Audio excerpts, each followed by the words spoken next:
Mel Brooks and the West together for the last time. Welcome back to Entertainment Rebooted, specifically Cinema Revisited Mel Brooks, where we are going to be watching the majority of the filmography of famous comedic director Mel Brooks.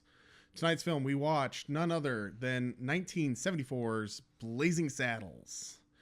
I am joined, of course, by my esteemed co-host, DJ. Say hi, DJ. Hello.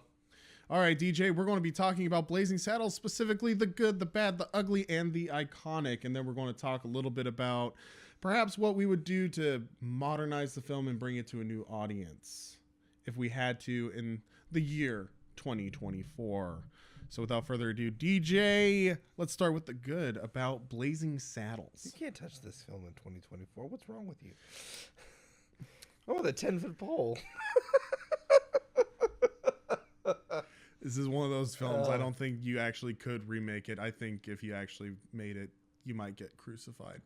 Although at the same time, you might be surprised. Like, there are a lot of people that have a decent sense of humor. It's just like the really radical. Well, I was more joking. Yeah, but I was actually more joking about the fact that like it's like The Princess Bride, man. It's like it was made right the first time. It doesn't need to be touched again. Well, despite the fact it was made right the first time, they did actually make a animated remake of sorts called Paws of Fury. Yes, I did hear that Paws of Fury was the thing that remade this film. Yes, it was Blazing Saddles with animals. And based in Japan, because I may have to actually check that out. Okay, so good. This whole freaking film is Mel Brooks. Okay, no, so honestly, one of the best things in this film, I think, that works for it is just situational comedy. It is a masterpiece of situational comedy. They just do a really good job of putting people in weird situations. And they do. There's also that Mel Brooks stuff, like infantilization of the villain, making fun adults having silly quirks and things about them. But what it does uniquely, even from the other two that we've watched so far, is there's a lot of fourth wall breaks where like characters are looking at the screen directly, but it's each of those moments pays homage to everything that came before it. Like you'll see they'll set a scene and then someone will face the camera and make a statement, and then they'll set a scene. It's just like the rhythm, the pacing, the cinematography, everything leads itself really strongly into that whole motif that they built in this film. Just fun character work, really fun situational comedy. It's from the beginning to the end. It's hilarious, but it gets funnier and it ramps up as it goes till it just gets absurd. It's hilarious. Absolutely. I would say that the good of it is it's a good Western. Like, it's kind of a parody of Western movies, but overall it actually is a fairly interesting story in and of itself. You have district attorney, right? Or he's the attorney general. Attorney general, yeah. Yeah, so the attorney general, who has the governor in his back pocket, is trying to make a bunch of money on the railroad. And he decides that it's more important to run the railroad through a town settlement than it is to just find a different way around. So the fact that he comes up with this plan to essentially just get the people to abandon the town in order for him to just go through without having to buy the land is actually it's a good plot. Like, the thing is that the movie, if it wasn't a parody, would still be an interesting Western. Well, and it follows a lot of the Western plots that were strong. Like, a lot of Westerns are just the people just trying to survive. Mm-hmm. Like, that's kind of the point. Like, everywhere it's like these aren't like epic people. There's just farmers, everyday normal people just trying to survive in a harsh environment. And a lot of times the plot of a Western is something that's already hard enough, and then like a pin is thrown into that. Like, we're already barely surviving, and this like guy runs through town, or a robber baron wants to take over. Yeah, it's a strong man. The reason Westerns did so well is because they make good villains. It's normal people facing a normal threat, but it's exaggerated, and this does a good job of that with framing it in comedy. Yeah. But yeah, so overall I'd say the good is just it's an interesting plot in and of itself. It's a well put together film. The fact that it's a parody just ramps it up Yeah. to excellence, I suppose. All right, so how about bad? Not really like the ugly, the thing that you warn people about, but what's kind of bad about the movie? It's just slow to ramp up. It's actually a complaint I had to think about the other two Mel Brooks films we watched already as well. He takes a little while to get to set the stage, which, I mean, there's a lot of good comedy. Producers did this, like, where there's, I think, what, like 10 minutes at the beginning is the two people meeting, and it just kind of, there's a point where you feel like, okay, let's get to the point. The main character of the film doesn't feel like he shows up to like a half hour in. It's not actually that long. He's there at the beginning, but you don't feel like the sheriff, the point of the film, is happening until you're a good bit into the film. There's some good gags, some funny lines, but I'd like to see our hero like show up a little sooner, as the plot moving forward. 12 Chairs did that too. It was like 20 minutes of opening before the main characters actually start doing anything. And I get it, like, and maybe that's a little bit of like modern impatience, but at the same time, the best jokes come later, and so I get a simmer, but I don't mind slowness. I just want to have the main character be part of it, if that's gonna happen. Yeah, I can see that point. I would say But that's why it's so bad. It's not ugly. It's just a little off at the beginning for the simmer. That's all. Well, yeah, it's slow to start. That is bad. It's not something that you really warn people about, that you're like, oh, this is like the part of the film that, you know, you'd warn people about. It's just something that I think it's kind of due to the time. It is 1974 that he's making this. Movies, I think, had more of a gradual opening. He didn't want to open it up absolute bonkers right away. So I agree with you, though, that the pacing is not that great, especially at the beginning. It's kind of slow to ramp up. Yeah. The humor sneaks in a little bit, but it's pretty clear that it opens up with that's like part of the problem humor. Is for this one is that the humor is slow in. The producer was humorous at the beginning. It was slow to get to the plot, but it was the beginning was really funny, but it was also the main characters you're following. This one, the main character you're following isn't even really the main character until he becomes the sheriff. Like, he's just he's honestly a side character for the first half of the film. Well, up until they decide to name him the sheriff. Yeah, he is kind of a background character. He's introduced enough that when they name him the sheriff, you're not like, oh, who's this guy coming out of nowhere?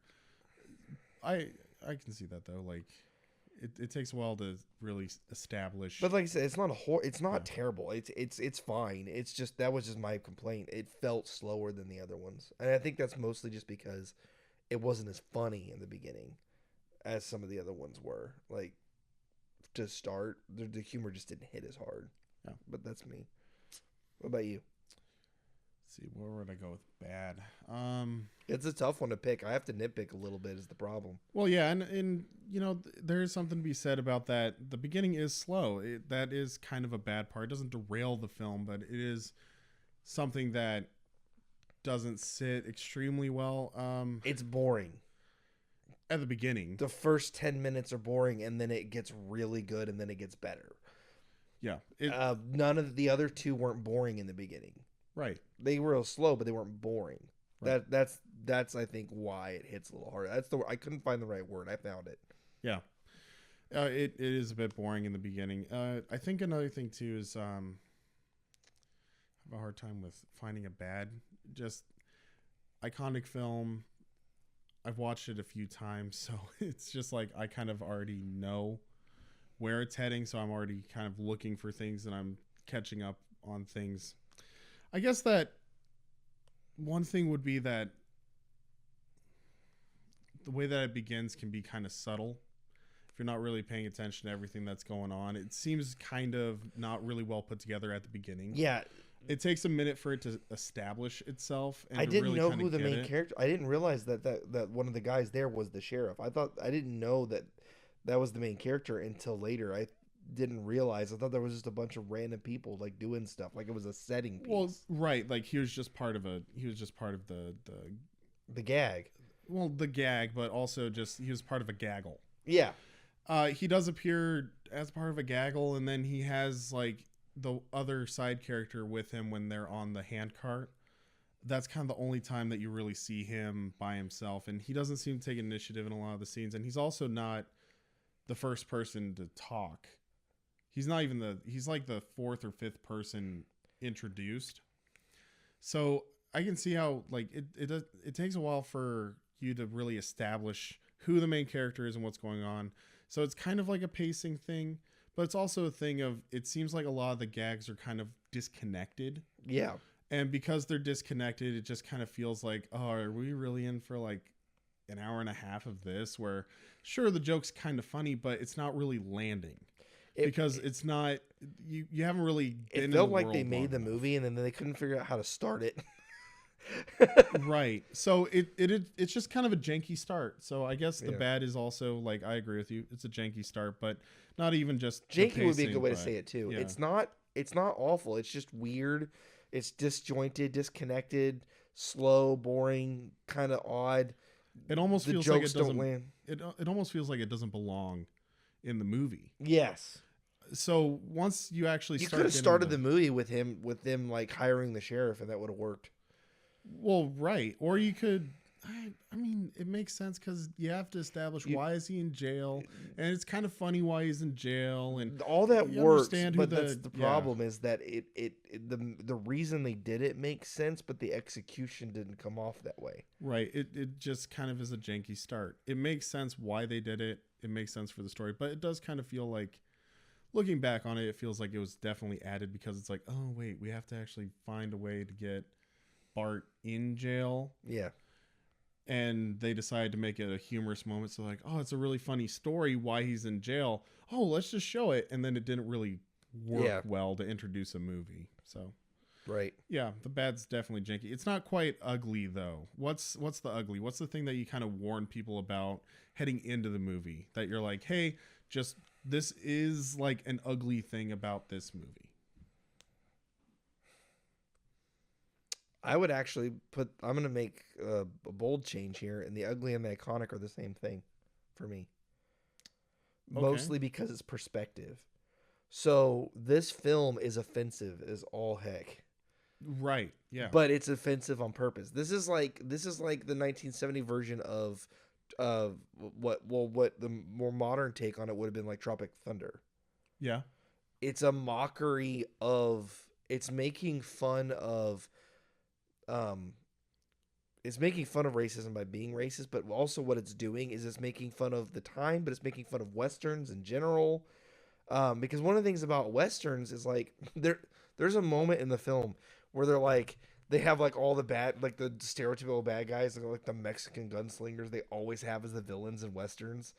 And it's just like these tropes that are just so common in these types of films. Mel Brooks uses them as a plot device. So what's ugly about it is sometimes that can be a little grating. They use the N-word a lot in this film. There's a lot of like racist, like this is like Django Unchained does that. But that's the point. It's meant to make you feel ugly because it's meant to make you realize I don't really like this. And it's just so natural for everybody to say it and do it. Yeah. So you're sitting here listening to it and you're laughing, but you almost feel bad for laughing but like the characters are taking it in stride because it's natural. It's just normal. Like, this is just at the time this was the language that people would have used, but it's also not historically accurate. It makes fun of the fact that historically there were a lot of black cowboys. Like that was actually pretty common. So it's making fun of everything by being offensive while it does it. And the ugly about it is sometimes it actually comes across being as offensive as it's trying to make fun of. Yeah. But that's kind of the point, and that's the icon. That's what makes this film iconic, is that it's offensive and ugly, but it's making fun of. People watch this movie now. I've seen people say it. Oh, this film is so offensive. Well, that's the point. It's the whole plot of the film is we're going to get a black sheriff to run this town, and they're going to hate him so much they're going to run out of time. He's going to be an awful sheriff. And he ends up being amazing at the job and endearing the town because everybody's preconceptions based on race are wrong. That's the point. Right. But there's also jokes at the expense of more than just that. There's a good scene towards the end of the film where he says, well, I'm going to go out there and if there's a kid or anybody that needs help, and they're like, oh, bull crap. And he's like, you're right. I'm just bored. And it's like, that's refreshing. Like just that kind of like mockery of a trope, it's like, no, he just wants to try something new. And that's a lot of times what people really want is they just want to move on and they just say it. Stuff like that. The whole film is full of those little moments, those character moments, and just clever building on that premise. So that's both my ugly and my iconic together, is the offensive, open, just refreshing nature of its being able to make fun of itself and everything else around it with reckless abandon. All right. You're ugly, John. Yeah.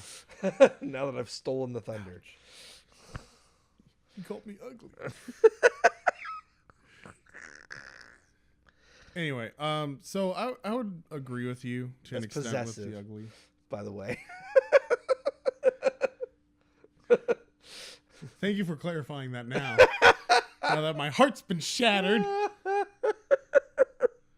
Anyway. That's not apostrophe. It's not you are. It's your. Y-O-U-R. Anyway. My ugly. Since we're being possessive of it now. I would agree with you that, like, something that I would warn people about, like, it's not one of those things where it's like it's ugly because it's bad. It's ugly due to the time. Now. So going into a film like this, I would probably warn somebody and just be like, hey, this movie is purposely offensive. It's making fun of Westerns because at the time when Westerns were being made, it was really idealized. And you're Yes. right. It wasn't at all really what it was like in the West. There was preconceived notions and there was a lot of things that were filtering into these movies because a lot of people were kind of backwards at the time. And they decided to kind of retroactively, but at the same time accurately represent more racist stereotypes and things like that. So this film is kind of like putting that out and pointing it out and being like, this is how stupid it actually is. Right. Like they're to that point, that stupid point is actually a really strong point because Gene Wilder has that line where he goes, these are people of the land, simple people, morons. Exactly. And so the entire time, like, if you're paying attention to what the main characters are saying, what the straight men are saying, essentially, you realize that this is really not a racist film. It's not. The message of the film in and of itself is anti-racist. But it has this shock factor because it's pointing out something that's really backwards. Well, the language comes in really early in the film. We talked about like the bad, kind of the slow beginning.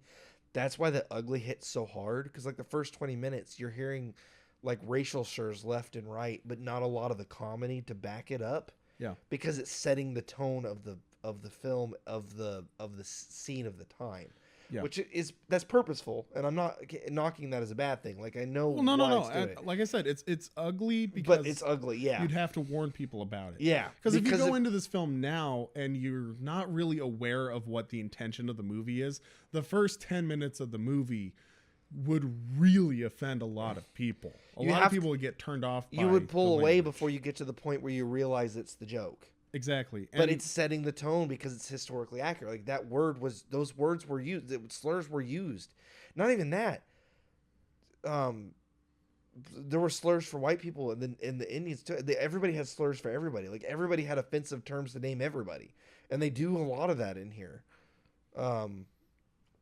Like it's what moment with the sheriff where he doesn't talk back to anybody until he's sheriff, then he calls them all rednecks. Like, hi, you redneck. Because he's in a position of authority now. He could just talk back to him. Yeah. But yeah, it is a thing where I would say that ugly, you kind of have to warn people. The first 10 minutes of the movie, you have to realize it's a parody and it's being offensive as part of the humor. Right. It's shock humor, but it's shock humor because of sensibilities kind of thing, where it's like it does the thing because it's making fun Well, of it's the a thing. weird dichotomy between the language being used that's like realistic and like on point for what people would have been like, against the more modern humor and the fact that they kind of poke fun of it themselves as well throughout the film. It starts out really harsh and incredibly real, but as the film goes, it gets less and less real and more fun and more surreal and more just funny and insane, even Yeah. to a point where you get into it and you're like, okay, this is not, this film is making fun of this stuff. It's not Yeah. doing it. None of it's supposed to be taken seriously. That's the thing. Is it's But just even like yeah. a film, but I mean, stuff like this is used in films like, like Roots or Django Unchained, or films that are similar but are very serious in nature. Those words are used too because they're trying to be historically accurate. This one is trying to be historically accurate at first, but even then it's taking its liberties, and that's kind of the point. The film never really fully hits reality at any point. It's always just surreal enough that you don't feel like you're in it. Yeah. How about your iconic? Hedley Lemar. Fair enough. Hedley Lemar is iconic in this film. He just is. He is an excellent villain. He's an excellent villain. Everything that he does is over the top enough, but believable enough. He is a ridiculous and zany character, and he does really stupid things, but he is clearly the smartest person in the movie. That's the point. He is an iconic villain. He's a perfect, ridiculous comedy villain because he does stupid things enough that you might not take him seriously. He cracks his head against the back, cracks the back of his head against the window multiple times. His henchmen are idiots, and he's not just like mocking them, which he does, but he consoles them, and he makes them feel better, and he makes sure that everybody's on his side. He goes in to get a woman to seduce Bart, and while he's just talking to her about seducing him, he's letting her like seduce him just by being in the room. Like, he is that shallow of a person that he's getting seduced by the person he is trying to hire to seduce the main hero. Yeah. He surrounds himself with a bunch of bumbling idiots, and he can make these like intricate plans, and everything he's doing is technically legal, and he's got the governor in his back pocket, and he's suave and he's interesting, and then but at the same time, within seconds, he's in a bathtub wondering where his rubber froggy is. That was a scene that was actually really good done, because it's like this dude is like a man child that like just he's like flipping in between like adult and child constantly, and he can't keep his psyche in check. Right. And he's iconic because unstable. Exactly. He's unstable. He is unstable. And that's the entire point. Is it's like no matter what he is doing, you believe, yes, that is how he would be. And the entire time, like every scene he's in, when they break off set and go into like the real world, he's still playing Hedley Lamar. So you believe that he's just there. It's not just a movie to him. That's actually how he is. He's being villainous in the real world, doing stupid things while he's aware of the fact he's in a movie. Like, everything he does is believable just because of the fact that he's iconic. Okay, like it's hard to get it's hard to get a villain that is both ridiculous, comedic, and just unhinged, but still be taken seriously enough to be considered a legitimate threat. Like, the entire time, doom and gloom is looming over the town of Rock Ridge because they are being manipulated by the genius Hedley Lemar, who surrounds himself with idiots and The does stupid things. the funniest thing about the whole film in general is that he would have gotten away with it had he not hired the sheriff. Yeah. The only mistake that he made was and I think that's part of the point of the film. He did everything right. I mean, he did bad things, but everything he did would have got him exactly what he wanted. The only thing that screwed over his entire plan was his racism. He assumed that everything would fail if he put a black person in charge, and his only fault was racism, and it screwed him for the entire film. He lost the plot because of that one thing. Everything else he did would have done it. He didn't take into account Bart's cleverness. He didn't take into account the fact that Bart had already outsmarted his henchmen. Think about it. The reason he was in jail was because he kind of outsmarted his henchmen already. The henchman didn't take him seriously. He was crafty enough to get out of the quicksand. And then not only that, his henchman gave him a weapon, turned his back on him, and got hit with a shovel. Yep. And it just shows that like the one thing, like he could have got away with everything, but he had to be racist. That was the one thing that just that's actually it's not actually entirely his racism himself.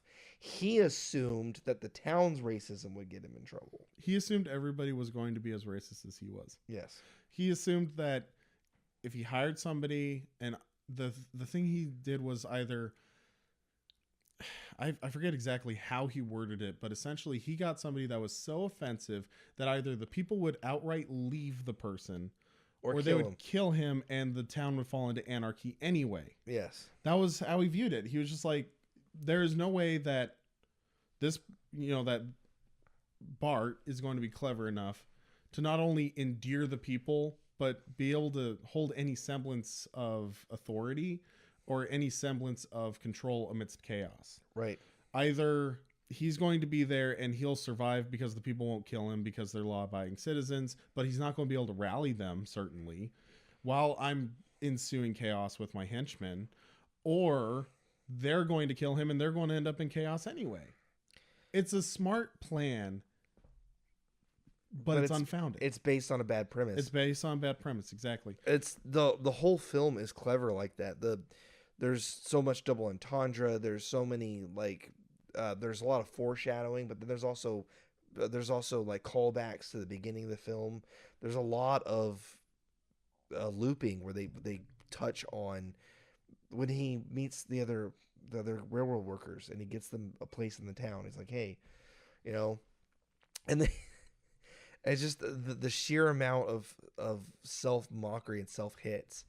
But something else too, and I think I didn't hit this hard in the good as much because I was talking about set piecing and stuff, but like Bart, I can't remember the guy's name who plays him,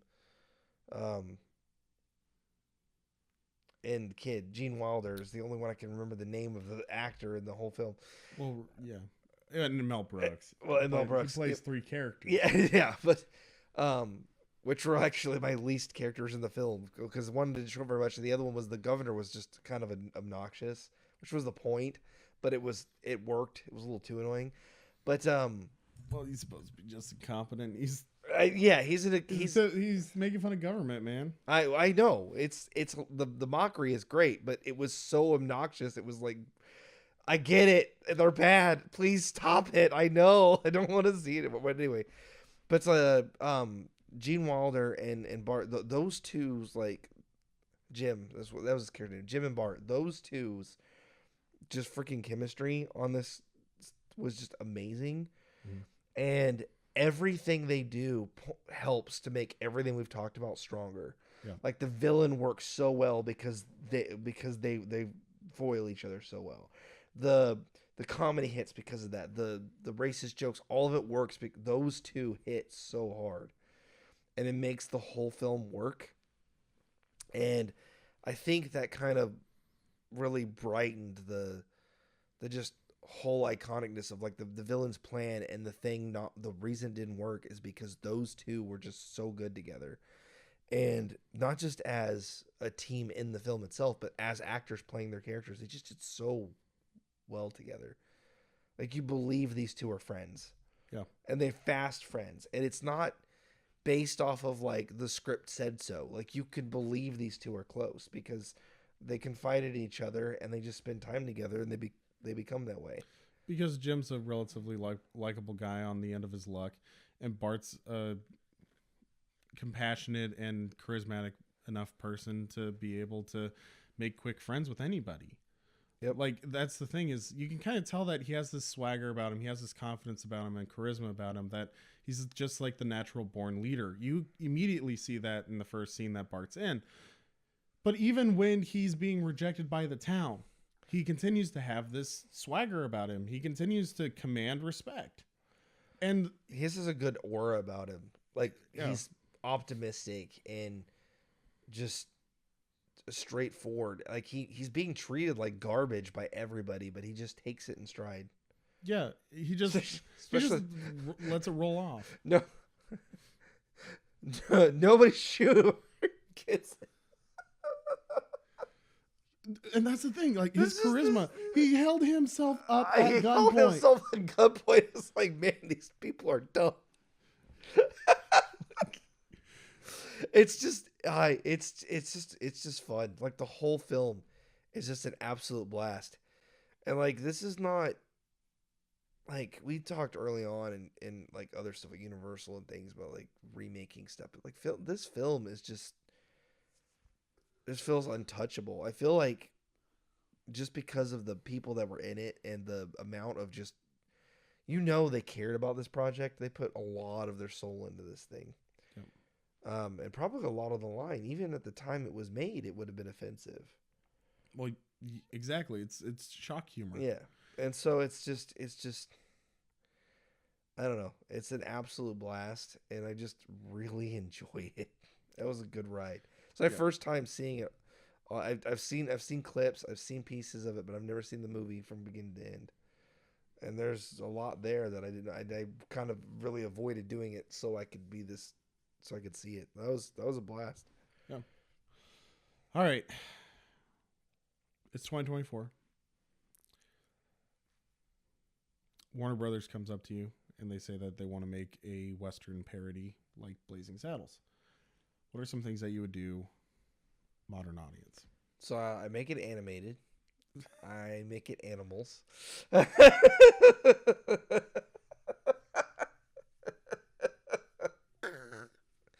It's a dog. Set it in Japan. It's a dog.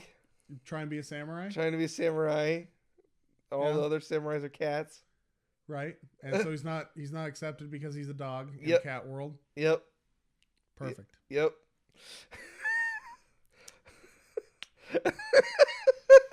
That's a wrap. Thanks so much for watching. Honestly, it's already been done. Tropic Thunder did this. Yeah. Tropic Thunder took the same energy and did this exact same thing. It made fun of the industry. It made fun of itself. It made fun of everybody else. That would be the movie that I would make. I don't think I could do this in a Western. It's been done. Well, also Westerns have kind of fallen out of style enough that a lot of the tropes and things like that are not just tropes, they're tried. Well, when this movie was made in the 70s, Westerns were already falling off then. And then now they've made some new ones. Like, they remade a few. Magnificent Seven. And the Train to You, or whatever, the train one. They've redone a few Westerns and made a few actual new ones more recently, but it's more sporadic. And a lot of them don't have the tropes. They're actually modernized. They're exactly what you're talking about. They take a more modern view of it's higher stakes, more realism,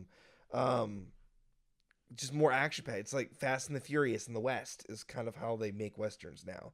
So I feel like it just wouldn't have the impact. You'd have to do it on a different thing. Tropic Thunder did it on the Vietnam War. And so that was kind of the backdrop that they did for that. And it was done well.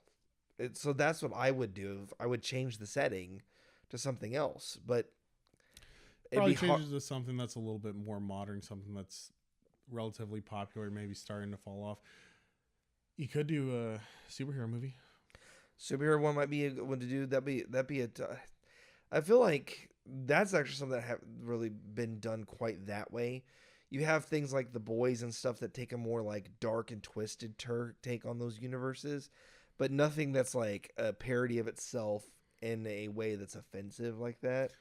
The Tick kind of does that a little bit, but nothing like Blazing Saddles. You'd have to that could work. Take something like a superhero film or like a comic book movie in general, or maybe like a high or like an 80s high action flick might be a good one to do. 70s, this was done in 73, I think, right? Was when 74. 74 was Blaze House came out.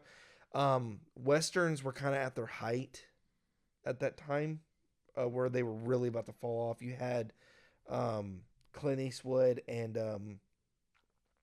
what's his name? John Wayne were like big in what, the 50s and 60s. Yeah. They were starting to come down. They were starting to move into other projects. That was when they started doing more.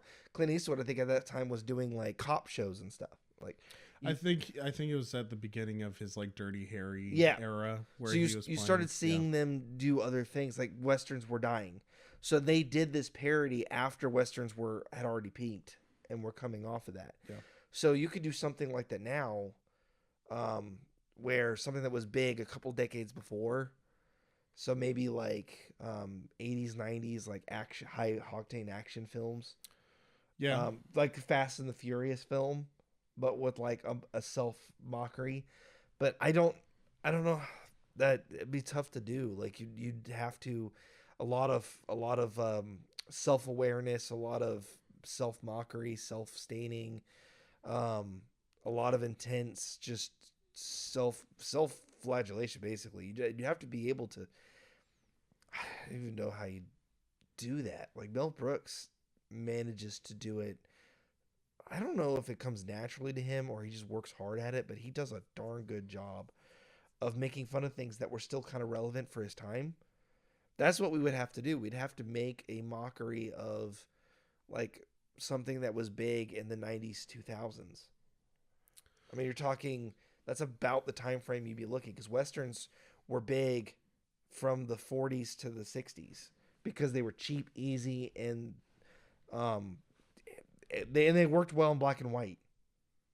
Yeah, they worked really well in black and white, and once you got to color, they still it works just as well because it's like the atmosphere is very bland. The colors are already tame anyway. It works out. You had shows like Bonanza and all this stuff really big at that time. For us, that would be, oh guys, 2024. You're almost talking up to 2010. I mean, basically 90 to 2010, not even 80s even more at that point. So, like, what's big at that point? Like, sci-fi, the comic book films were starting to be big at that time. You're looking at a lot of comic book films. You're probably looking at cop thrillers. Yeah. Spy thriller. Well, not even spy thrillers. Like, it's superheroes really are just kind of the movie of cop the 2010s. shows like Bad Boys would have been big around that time. But yeah, big cop thrillers are big. What was that would be a good one, like a buddy cop film. Right, you could do kind of a buddy cop film. You could do somebody down on their luck, and you had things out, Rush Hour, like a lot of those films that even there were comedies. Like you could do something like that and make fun of it. What's it? Did that for horror? Scary Movie. Yeah, Scary Movie.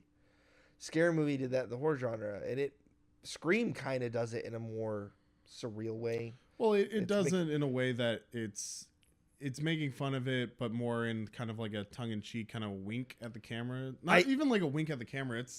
It is a slasher movie. I think that would be more appropriate. Yeah. Take the Scream approach where because Blazing Saddles does that. It is a Western. You made this comment earlier. It's not a comedy. It's not a parody of a Western. It's a Western that is parodying other Westerns. There is a difference. Because like Scary Movie is a parody film. It's not a scary movie. That's the point. It's all comedy. Scream is an actual scary movie that is also making fun of itself. So you kind of have to go more towards Scream. You'd have to take like one of these buddy cop or superhero films and have it actually be a superhero film or a buddy cop film, but have it make fun of itself like crazy. Yeah.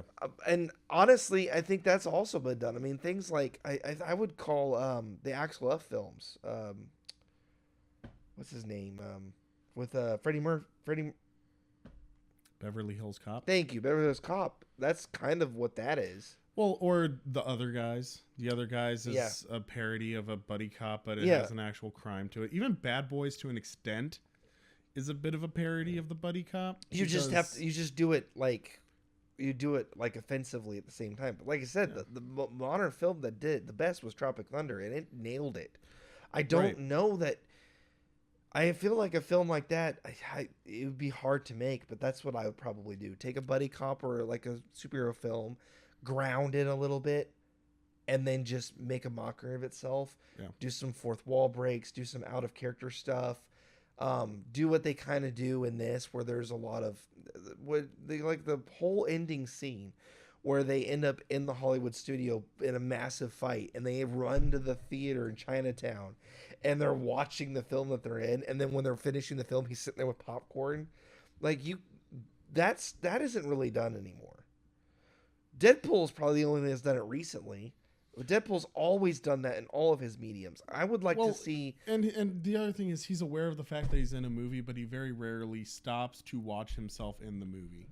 There aren't a lot of movies that do that. Like Mel Brooks... Because it's hard to do well. It's hard to do well. Only Mel Brooks really seems Mel to Brooks be able to puts it in there just enough, and it's always when it gets towards the end of the film, it gets more intense. Or he acknowledges it in the middle of the movie, but it never breaks out far enough. Yeah. When he breaks something out of a set, it's usually near the end of a movie. Or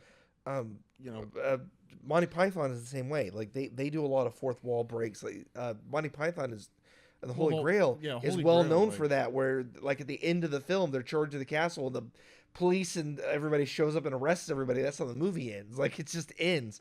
This one that's so hard to do well, and to do it once it's done, it's hard to do it again. Yeah.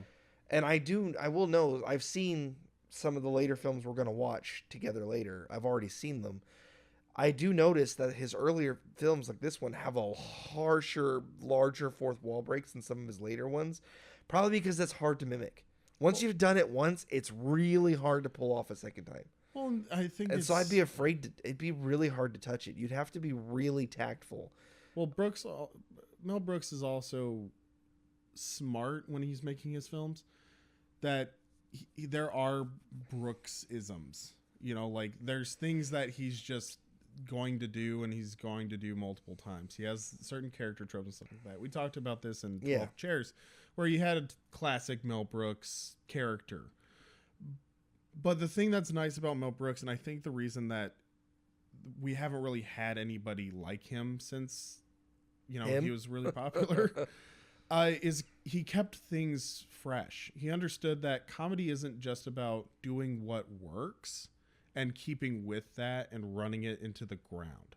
His thing was, let's keep it fresh. Let's do something similar. He made every film like it needed to be iconic.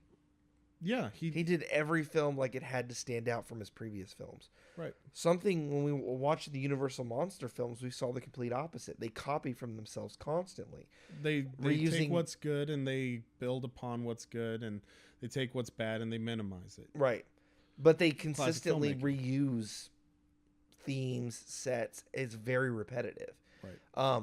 It's still unique enough to stand out, but it's repetitive. None of Mel Brooks stuff feels repetitive at all because it's very different. Yeah, you can tell that his hand's in it, but like I said, it's fresh. Mm-hmm. He keeps it fresh. He keeps it, and he picks his themes differently. The first one, The Producers, was a very unique story, and then 12 Chairs is an entirely different. It's an adaptation of a book. Yes, and then this one is a parody of Western films. Right.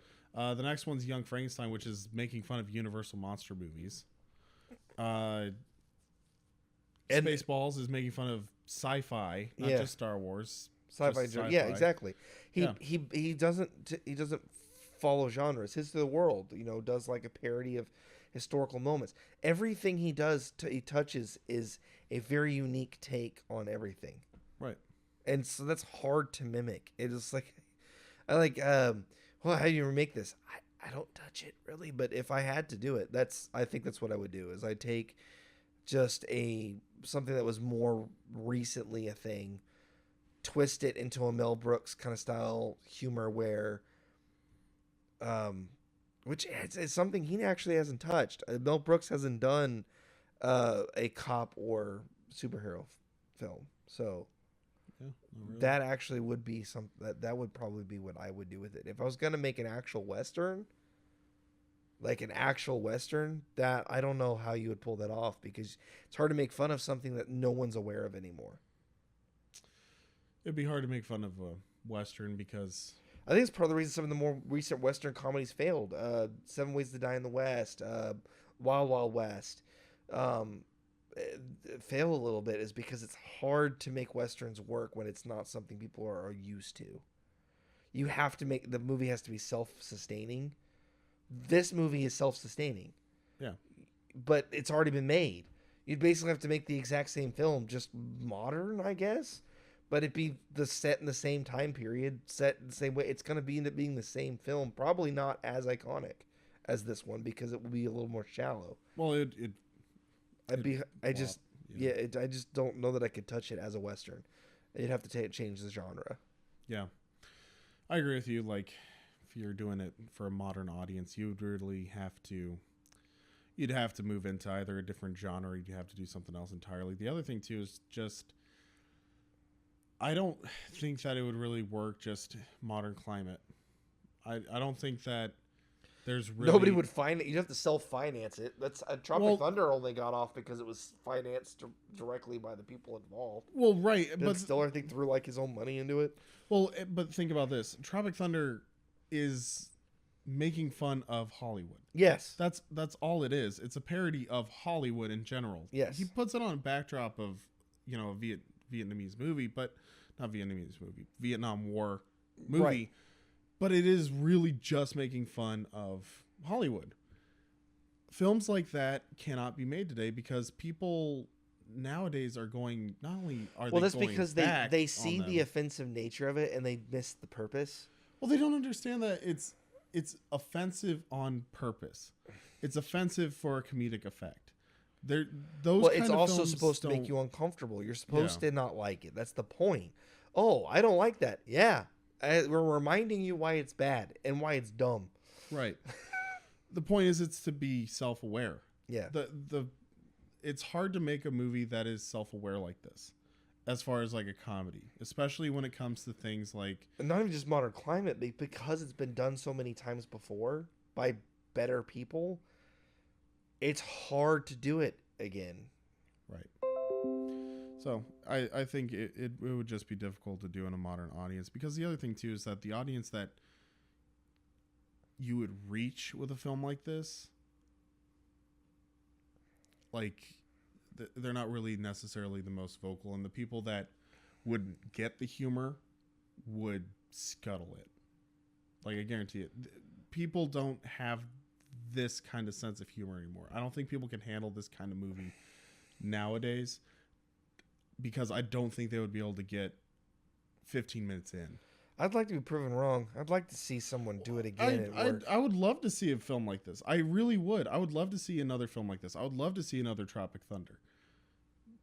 It really is just a thing of, I don't know if a modern audience in the way that things are right now would make it 15 this minutes in. The History World Part 1 are like the only two also that Mel Brooks did that were like purposefully offensive.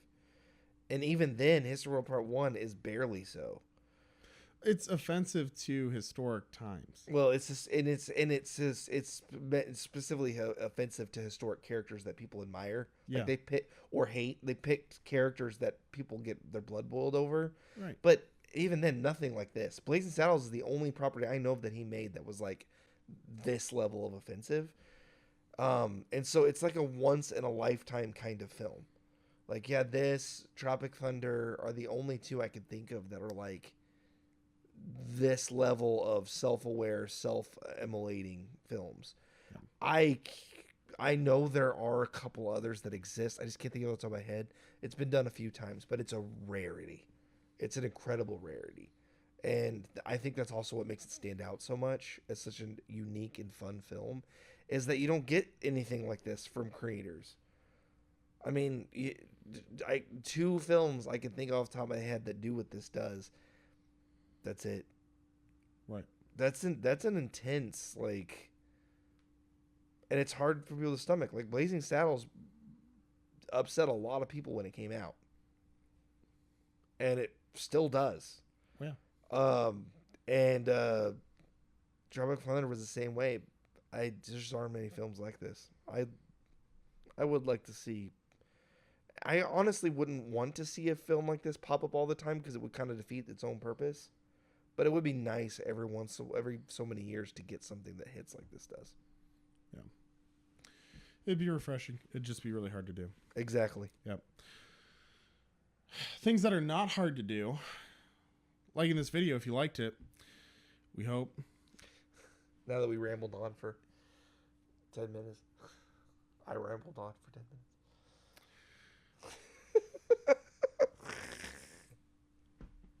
Why are your videos of Pat so much shorter? What could be the common denominator? I wonder. Weird.